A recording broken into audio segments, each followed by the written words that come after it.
Ato ng Cyril ng dugang pang mga balita sa Mindanao. Makabanato si Cyril Chavez live sa Cagayan de Oro City. Cyril. Salamat Sara. Mga bagong harvest nga atsal ug kalabasa sa usa ka mag-uuma sa Libunang Bukidnon gipanglabay na lang kilid sa dalan tungod matud pa sa kabarato sa presyo sa kumprada niini karon. Ang detalye sa report ni James Paulo Yap. Labay na lang tungod sa kabarato, guys. Sayang kayo. Maukili ang gidangatan sa mga bagong harvest nga atsal ug kalabasa sa usa ka mag-uuma sa barangay Maambong, Libuna, Bukidnon.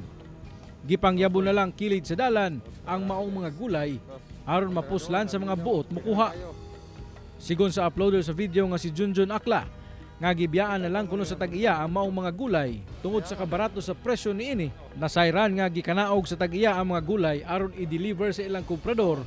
Apan wala kini gidawat tungod walay biyahe ang barko pa Manila ug puno usab ang ilang bodega. May biyahe. Di madaot ra siya paingon.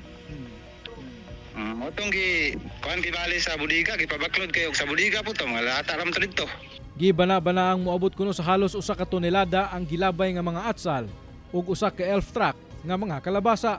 Ana lang kuno sa 6 pesos matag kilo ang komprada sa kalabasa, samtang 15 pesos lang sab ang per kilo sa atsal. Butang nga dili gyud kuno makabawi sa ilang gasto. Kung isuroy mas musamot og kadako ang lugi. Nah, kasamot yun kayo kay una-una lang ang transport o ang labor cost, madugang nanong ka. Unya raba kung isuroy nimo, labas na kay murag ikaw na namugos di samot taginoon nga. Wala kay madaw-daw. Hinuon nakaabot na sa buhatan sa Department of Agriculture 10, Agribusiness and Marketing Assistance Division, kun DA Ahmad ang maong panghitabo. Apan wala pa sila nagpagula og pahayag kalabot niini. Sumala ni Junjun Akla, ang trabahante sa mga tag-iya nga gisugda na og daro sa mga tag-iya sa uma ang maong gulay aron mahimo kining kabahin sa ilang preparasyon sa abono alang sa ilang sunod nga cropping season. May resulta sa angkat sa gawas niya. Nay ato dire kag ngalata lang dili nila ihapag tos lain nga lugar nga nagmahal. Kauban si Makoy Sempron, James Paulo Yap, 1 Mindanao.